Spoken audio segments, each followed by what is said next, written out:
శాంతి. మురళి తారీఖు 17/6/2020. మధురమైన పిల్లలారా, స్మృతిలో ఉంటే దూరంగా ఉన్న జతలో ఉంటారు. స్మృతి ద్వారా జతలో ఉన్న అనుభవము కలుగుతుంది. అంతేకాక వికర్మలు కూడా వినాశనమవుతాయి. ప్రశ్న: దూరదేశస్థులైన తండ్రి పిల్లలను దూరదృష్టి గలవారిగా తయారు చేసేందుకు ఏ జ్ఞానముని ఇస్తారు? జవాబు: ఆత్మ ఏ విధంగా చక్రములో భిన్న భిన్న వర్ణాలలోకి వస్తుందనే జ్ఞానాన్ని దూరదృష్టి గల తండ్రి మాత్రమే ఇస్తారు. ఇప్పుడు మనం బ్రాహ్మణ వర్ణానికి చెందిన వారము. ఇంతకు ముందు జ్ఞానము లేనప్పుడు శూద్ర వర్ణానికి చెందిన వారిగా, అంతకంటే ముందు వైశ్య వర్ణానికి చెందిన వారమని మీరు తెలుసుకున్నారు. దూరదేశములో నివసించే తండ్రి వచ్చి ఈ దూరదృష్టి గలవారిగా అయ్యేందుకు కావాల్సిన పూర్తి జ్ఞానాన్ని పిల్లలకు ఇస్తారు. పాట: ఎవరు ప్రియతముని జతలో ఉన్నారో ఓం శాంతి. ఎవరైతే జ్ఞానసాగరుని జతలో ఉంటారో వారిపై జ్ఞాన వర్షము కురుస్తుంది. మీరు తండ్రి జతలో ఉన్నారు కదా, భలే విదేశాలలో ఉన్న ఎక్కడ ఉన్న జతలోనే ఉన్నారు. గుర్తుంచుకుంటారు కదా. ఏ పిల్లలైతే స్మృతిలో ఉంటారో వారు సదా జతలో ఉన్నట్లే. స్మృతిలో ఉండడం వలన జతలో ఉంటారు. అంతేకాక వికర్మలు కూడా వినాశనమవుతాయి. అప్పుడు వికర్మాజీత్ శకము ప్రారంభమవుతుంది. తర్వాత రావణ రాజ్యమైనప్పుడు రాజ విక్రముని శకమని అంట. అదేమో వికర్మాజీత్, ఇదేమో వికర్మ శకము. ఇప్పుడు మీరు వికర్మాజీతులుగా అవుతున్నారు. తర్వాత మీరు వికర్ములుగా అవుతారు. ఈ సమయంలో అందరూ అతి వికర్ములుగా ఉన్నారు. ఎవ్వరికీ తమ ధర్మం గురించి తెలియదు. ఈరోజు బాబా పిల్లలను ఒక చిన్న ప్రశ్న అడుగుతున్నారు.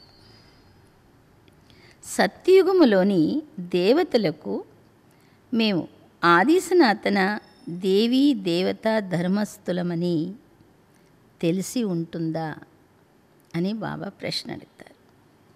ఎలాగైతే మేము హిందూ ధర్మానికి చెందిన వారమని కొందరు, మేము క్రిస్టియన్ ధర్మస్థులమని అంటారు కొందరు. అలా అక్కడ దేవతలు తమను తాము దేవీ దేవతా ధర్మం వారమని భావిస్తారా? ఇది ఆలోచించవలసిన విషయము కదా. మేము ఫలానా ధర్మం వారమని భావించేవారే ఉండరు. ఎందుకంటే అక్కడ ఇతర ధర్మం ఏది ఉండదు.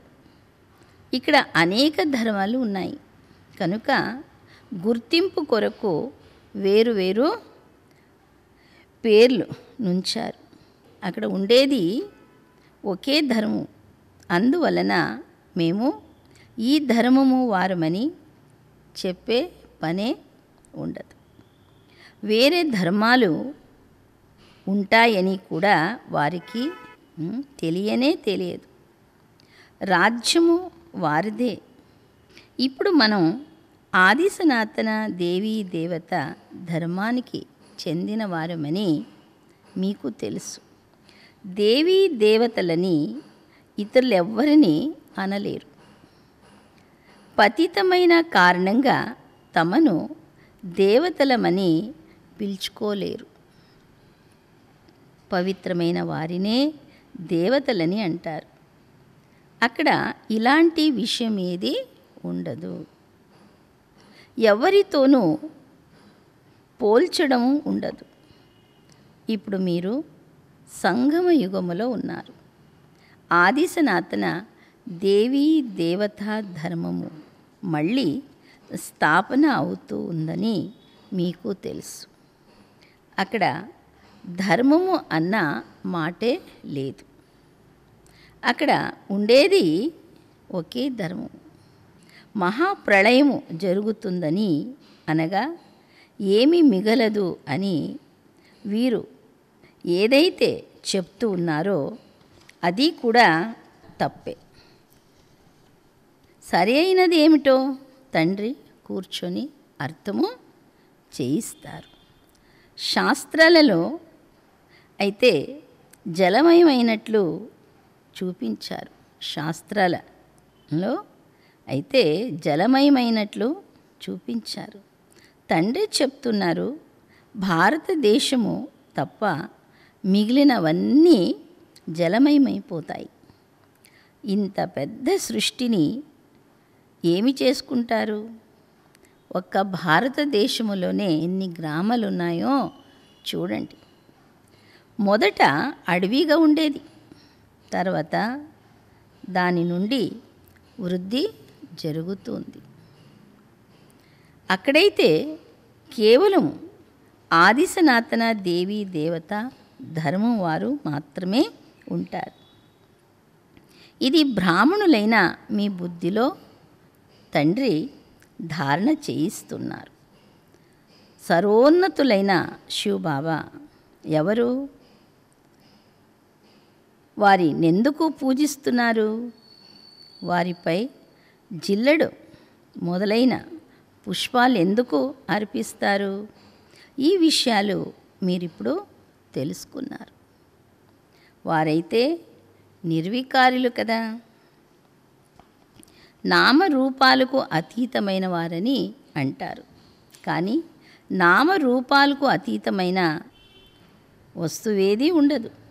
అప్పుడు ఎవరిపై పుష్పాలు మొదలైనవి అర్పించినట్లు? మొట్టమొదట పూజ వారికే జరుగుతుంది.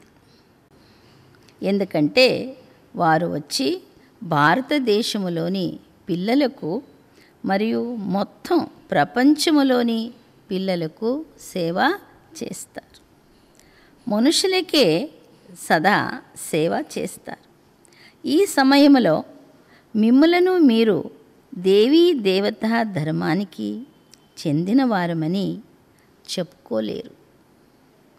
మేము దేవీ దేవతలుగా ఉండేవారమని ఇప్పుడు మళ్ళీ తయారవుతూ ఉన్నామని ఇంతకు ముందు మీకు తెలియదు.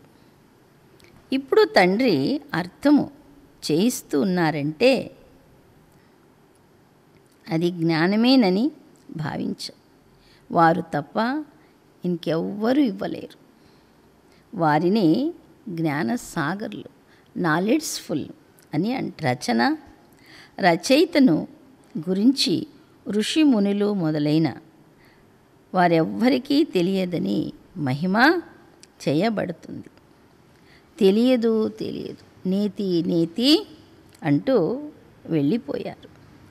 చిన్న పిల్లలకు జ్ఞానం ఏమైనా ఉంటుందా? పెద్దవారై కొలది బుద్ధి వికసిస్తూ ఉంటుంది. విదేశాల్లో ఏవో అవి ఎక్కడున్నాయో తర్వాత బుద్ధిలోకి వస్తుంది. పిల్లలైన మీకు కూడా ఈ అనంతమైన జ్ఞానము గురించి ఏమీ తెలియదు. ఇతను కూడా అనగా బ్రహ్మ కూడా భలే శాస్త్రాలు మొదలైనవి చదువుతూ ఉండినాను, కానీ ఏమీ అర్థమైంది కాదని అంటున్నారు. బ్రహ్మ కూడా ఏమి అర్థమైంది కాదని అంటున్నారు. ఈ డ్రామాలో నటులు మనుషులే కదా. మొత్తం ఆట అంతా 2 విషయాలపైనే తయారు చేయబడింది: భారతదేశపు ఓటమి, భారతదేశపు గెలుపు. భారతదేశములో సత్యుగ ప్రారంభ సమయంలో పవిత్ర ధర్మం ఉండేది. ఇప్పుడు ఉండేది అపవిత్ర ధర్మం. అపవిత్రత కారణంగానే తమను దేవతలుగా చెప్పుకోలేకుండా ఉన్నారు. అయినా శ్రీశ్రీ అని పేర్లు పెట్టుకుంటారు. అయితే శ్రీ అంటే శ్రేష్టమైన వారు.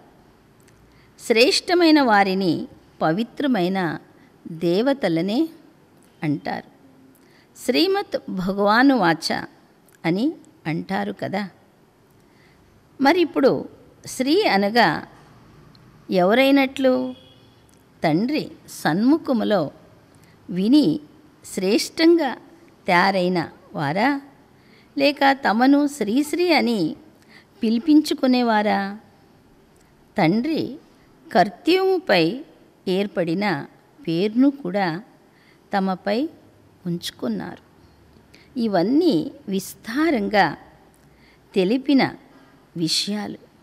అయినా పిల్లలు ఒక్క తండ్రినే స్మృతి చేస్తూ ఉండండి, ఇదే వశీకరణ మంత్రం అని తండ్రి చెప్తూ ఉన్నారు. మీరు రావణునిపై విజయాన్ని పొంది జగజ్జీతులుగా అవుతారు. క్షణక్షణానికి స్వయాన్ని ఆత్మగా భావించండి. ఈ శరీరం అయితే ఇక్కడ పంచతత్వాలతో తయారు చేయబడింది, తయారవుతుంది, వదిలిపోతుంది, మళ్ళీ తయారవుతుంది. అయితే ఆత్మ అవినాశి. అవినాశి ఆత్మను ఇప్పుడు అవినాశి తండ్రే సంగమ యుగములో చదివిస్తున్నారు. భలే ఎన్ని విఘ్నాలు మొదలైనవి వచ్చినా, మాయా తుఫాన్లు వచ్చినా మీరు తండ్రి స్మృతిలో ఉండండి. మనమే సతో ప్రధానంగా ఉండి తర్వాత తమో ప్రధానంగా అయ్యామని మీరు అర్థము చేసుకున్నారు. మీలో కూడా నంబర్ వారుగా అర్థము చేసుకున్నారు. మొట్టమొదట మనమే భక్తి చేశాము. ఎవరు మొట్టమొదట భక్తి చేశారో వారే శివుని మందిరాలను తయారు చేసి ఉంటారు. ఎందుకంటే వారే ధనవంతులుగా ఉంటారు కదా. పెద్ద రాజుని చూసి ఇతర రాజులు, ప్రజలు కూడా చేస్తారు. ఇవన్నీ వివరంగా తెలిపిన విషయాలు. ఒక్క సెకండ్లో జీవన్ముక్తి అని అంటారు. మరి అర్థము చేయించేందుకు ఎన్ని సంవత్సరాలు పడుతుంది? జ్ఞానమైతే సహజము. స్మృతి యాత్రలో ఎంత సమయము పడుతుందో అంత సమయము జ్ఞానం తెలుసుకోవడంలో పట్టదు. బాబా మీరు వచ్చి మనలను పతితుల నుండి పావనులుగా చేయమని పిలుస్తారే కానీ మమ్ములను విశ్వానికి యజమానులుగా చేయమని పిలవరు. అందరూ పతితుల నుండి పావనంగా చేయమనే పిలుస్తారు. సత్యుగాన్ని పావన యుగమని అంటారు. దీనిని పతిత ప్రపంచమని అంటారు. పతిత ప్రపంచమని అంటూ కూడా తమను పతితలమని భావించరు. వారిది తప్పని అర్థము చేసుకోరు. స్వయంపై తన తప్పును అర్థం చేసుకోరు అంటున్నాడు బాబా. అరే, మీరు ఎవరి చేతి వంట తినకుండా ఉంటే మేమేమైనా అంటరాని వారమా అని అంటారు. అరే, మీరు స్వయమే అంటారు కదా, అందరూ పతితులే కదా, మేము పతితులమని, ఈ దేవతలు పావనమైన వారని మీరే అంటారు కూడా. మరి పతితులనేమనాలి? అమృతాన్ని వదిలి విషమును ఎందుకు తినాలనే గాయనము కూడా ఉంది. విషము చెడ్డది కదా. ఈ విషము ఆది మధ్యాంతల దుఃఖమునిస్తుందని తండ్రి చెప్తున్నారు. దీనిని విషమని భావించరు. మత్తు పదార్థాలను సేవించు వారెలా మత్తు పదార్థాలు లేకుండా ఉండలేరో, సారాయి త్రాగే అలవాటు గల వారెలా సారాయి త్రాగుట మాని ఉండలేరో, యుద్ధ సమయములో సారాయి తాపించి నశ ఎక్కించి యుద్ధానికి పంపిస్తారు. నశ ఎక్కిందంటే ఇంకా మేమిలా చేయాల్సిందే అని భావిస్తారు. అలాంటి వారికి మరణిస్తామనే భయం ఉండదు. ఎక్కడికైనా సరే బాంబులు తీసుకొని బాంబు సహితంగా పడతారు. ముసలాల యుద్ధము జరిగిందని గాయనం కూడా ఉంది. రైట్ విషయాన్ని ఇప్పుడు మీరు ప్రాక్టికల్గా చూస్తూ ఉన్నారు. ఇంతకు ముందు కేవలం కడుపు నుండి రోకలి వెలువడింది, తర్వాత ఇలా చేశారని చదివేవారు. ఇప్పుడు మీరు పాండవులెవరో కౌరవులెవరో అర్థము చేసుకున్నారు. స్వర్గవాసులుగా అయ్యేందుకు పాండవులు జీవించి కూడా దేహ అభిమానము నుండి మరణించేందుకు పురుషార్థము చేశారు. మీరిప్పుడు ఈ పాత చెప్పును వదిలేందుకు పురుషార్థము చేస్తారు. పాత చెప్పులు వదిలి క్రొత్తవి తీసుకోవాలి అని అంటారు కదా. తండ్రి పిల్లలకు మాత్రమే అర్థము చేయిస్తారు. నేను కల్పకల్పము వస్తానని, నా పేరు శివుడు అని తండ్రి చెప్తున్నారు. శివ జయంతి కూడా జరుపుకుంటారు. భక్తి మార్గము కొరకు మందిరాలు మొదలైనవి చాలా తయారు చేస్తారు. పేర్లు కూడా చాలా పెట్టేస్తారు. దేవిలకు కూడా అలాంటి పేర్లు ఉంచేస్తారు. ఈ సమయంలో మీకు పూజలు జరుగుతున్నాయి. ఎవరినైతే మనం పూజిస్తూ ఉండినామో వారే మనలను చదివిస్తున్నారని కూడా పిల్లలైన మీరు మాత్రమే అర్థము చేసుకున్నారు.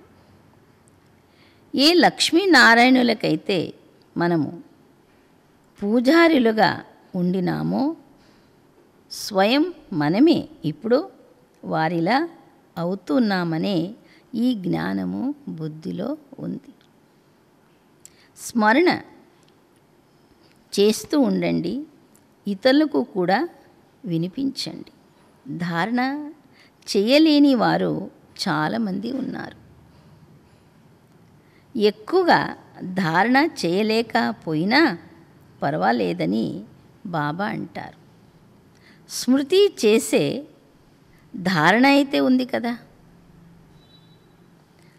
తండ్రిని స్మృతి చేస్తూ ఉండండి. ఎవరికైతే మురళి చెప్పటము రాదో వారిక్కడ కూర్చొని స్మరిస్తూ ఉండండి. ఇక్కడ ఏ బంధనాలు, జంజాటలు మొదలైనవి లేవు. ఇంటిలో మనవళ్ళు, మనవరాళ్ళు మొదలైన వారి వాతావరణము చూసి నశ అంతా ఎగిరిపోతుంది. ఇక్కడ చిత్రాలు కూడా ఉన్నాయి. ఇతరులకు అర్థము చేయించడము చాలా సహజం. వారైతే పూర్తిగా గీతను కంఠస్థము చేస్తారు. సిక్కులకు కూడా గ్రంథము కంఠస్థమై ఉంటుంది. మీరేమి కంఠస్థము చేయాలి అని బాబా అడుగుతారు. తండ్రిని బాబా ఇది పూర్తిగా క్రొత్తదని మీరు అంటారు. మిమ్మలను మీరు ఆత్మ అని భావించి ఒక తండ్రిని స్మరణ చేయు సమయము ఇది ఒకటే. 5000 సంవత్సరాల ముందు కూడా ఇది నేర్పించారు. ఇలా అర్థము చేయించే శక్తి ఇంకెవ్వరికీ లేదు. జ్ఞానసాగరుడు తండ్రి ఒకరే, ఇతరులు ఎవ్వరూ కాదు. జ్ఞానసాగరుడైన తండ్రియే మీకు అర్థము చేయిస్తారు. నేను అవతారమెత్తానని చెప్పేవారు కూడా ఈ రోజుల్లో చాలామంది వెలువడ్డారు. అందుకే సత్య స్థాపనలో చాలా విఘ్నాలు వస్తాయి. కానీ సత్యం అనే నావ కదులుతుంది, ఊగుతుంది, కానీ మునగదని గాయనం ఉంది. ఇప్పుడు పిల్లలైన మీరు తండ్రి వద్దకు వచ్చారు కనుక మీ హృదయములో ఎంత సంతోషం ఉండాలి. ఇంతకు ముందు యాత్రకు వెళ్ళేటప్పుడు మనస్సులో ఏమనిపించేది? ఇప్పుడు ఇల్లు వాకిళ్ళు వదిలి ఇక్కడికి వచ్చినప్పుడు ఏ ఆలోచనలు వస్తాయి? మేము బాబ్దాదా వద్దకు వెళతామని భావిస్తారు. తండ్రి ఇది కూడా అర్థము చేయించారు. నన్ను కేవలం శివబాబా అని అంటారు. ఎవరిలో ప్రవేశించానో వారి పేరు బ్రహ్మ. వంశములుంటాయి కదా. మొదటి వంశము బ్రాహ్మణులది, తర్వాత దేవతల వంశం.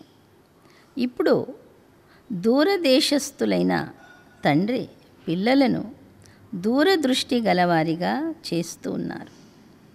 ఆత్మ ఎలాగైతే మొత్తం చక్రములో భిన్న భిన్న వర్ణాలలోకి వచ్చిందో మీరు తెలుసుకున్నారు. ఈ జ్ఞానము దూరదేశి అయిన తండ్రి మాత్రమే ఇస్తారు. ఇప్పుడు మేము బ్రాహ్మణ వర్ణంగా అయ్యామని భావిస్తారు. ఇంతకు ముందు జ్ఞానం లేనప్పుడు శూద్ర వర్ణస్థులుగా ఉండేవారు. వీరు మా great great grand father. Great శూద్రులు, గ్రేట్ వైశ్య, గ్రేట్ క్షత్రియ, అంతకు ముందు గ్రేట్ బ్రాహ్మణులుగా ఉండేవారు. ఇప్పుడు ఈ విషయాలు తండ్రి తప్ప ఇంకెవ్వరూ అర్థము చేయించలేరు. దీనిని దూరదృష్టి గలవారిగా తయారు చేసే జ్ఞానము అని అంటారు. దూరదేశములో నివసించే తండ్రి వచ్చి పిల్లలకు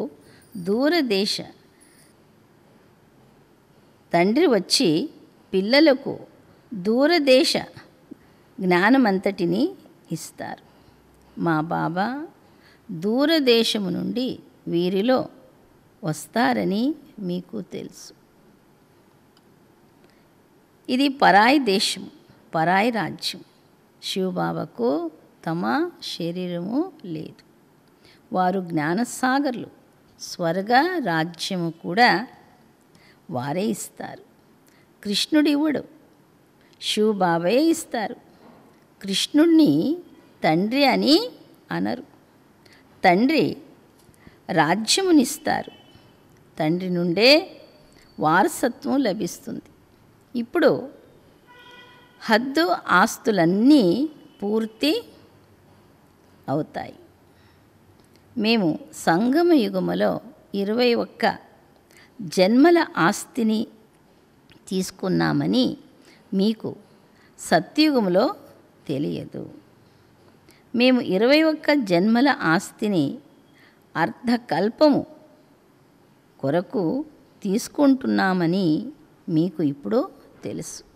21 తరాల లేక మొత్తం తరాలన్నిటిలోనూ శరీరము వృద్ధాప్యానికి వచ్చినప్పుడు సమయానుసారము శరీరమును వదిలేస్తాము. సర్పము ఎలా పాత శరీరాన్ని వదిలి క్రొత్తది తీసుకుంటుందో అలా పాత్రను అభినయిస్తూ మన శరీరము పాతదైపోయింది. మీరు సత్యమైన బ్రాహ్మణులు. మిమ్మలను భ్రమరం అని అంటారు.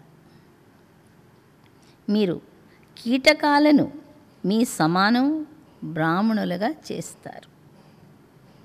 పురుగులను తీసుకొచ్చి కూర్చొని బూబు చేయండని మీకు చెప్తారు. భ్రమరం కూడా బూబు చేస్తుంది. అప్పుడు కొన్నింటికి రెక్కలు వస్తాయి, కొన్ని మరణిస్తాయి. ఈ ఉదాహరణలన్నీ ఇప్పటివే. మీరు అల్లారు ముద్దు పిల్లలను కంటి రత్నాలని అంటారు. మీరు కంటి రత్నాలని తండ్రి చెప్తారు. మిమ్మలను నా వారిగా చేసుకున్నానంటే మీరు కూడా నా వారే కదా. ఇంతటి తండ్రిని ఎంతగా స్మృతి చేస్తే అంత పాపము తొలగిపోతుంది. ఇంకెవ్వరిని తలంపు చేసినా పాపము తొలగిపోదు. అచ్చా, मीठे मीठे सिखिलदे बच्चों प्रति मात पिता बाप दादा का याद प्यार और गुड मॉर्निंग. रूहानी बाप की रूहानी बच्चों को नमस्ते. हम रूहानी बच्चों की रूहानी बाप दादा को याद प्यार और गुड मॉर्निंग और नमस्ते नमस्ते. धारण కొరకు ముఖ్య సారం.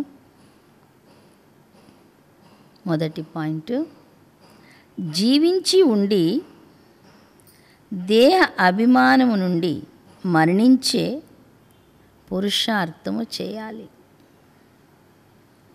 ఈ పురాతన శరీరముపై ఎలాంటి మమకారము ఉండరాదు. తర్వాతి పాయింట్, సత్యమైన బ్రాహ్మణులుగా అయి పురుగుల వంటి వారిని జ్ఞానభూభు చేసి వారిని మీ సమానము బ్రాహ్మణులుగా తయారు చేయాలి. వరదానము, ఆశ వదిలేసిన వారిలో కూడా ఆశను ఉత్పన్నము చేసే సత్యమైన పరోపకారి సంతృష్టమణి భవ. వివరణలు, త్రికాలదర్శులుగా అయి ప్రతి ఆత్మ యొక్క బలహీనతను పరిశీలించి వారి బలహీనతలను స్వయములో ధారణ చేసేందుకు లేక వర్ణించేందుకు బదులు బలహీనతలనే ముళ్ళును కళ్యాణకారి స్వరూపముతో సమాప్తం చేయాలి. స్వయం కూడా సంతృష్టమణి సమానంగా సంతృష్టంగా ఉండాలి. అంతేకాక అందరినీ సంతృష్టపరచాలి. ఎవరి పట్ల అయితే అందరూ నిరాశ చూపిస్తారో అటువంటి వ్యక్తి లేక అటువంటి స్థితిలో సదా కొరకు ఆశా దీపాన్ని వెలిగించాలి. అనగా శక్తిహీనులను శక్తివంతులుగా చేయాలి. ఇటువంటి శ్రేష్ట కర్తవ్యము నడుస్తూ ఉంటే పరోపకారి సంతృష్టమణి అనే వరదానాలు ప్రాప్తిస్తాయి. స్లోగన్: పరీక్షా సమయంలో ప్రతిజ్ఞ గుర్తుకొస్తే ప్రత్యక్షత జరుగుతుంది. ఓం శాంతి.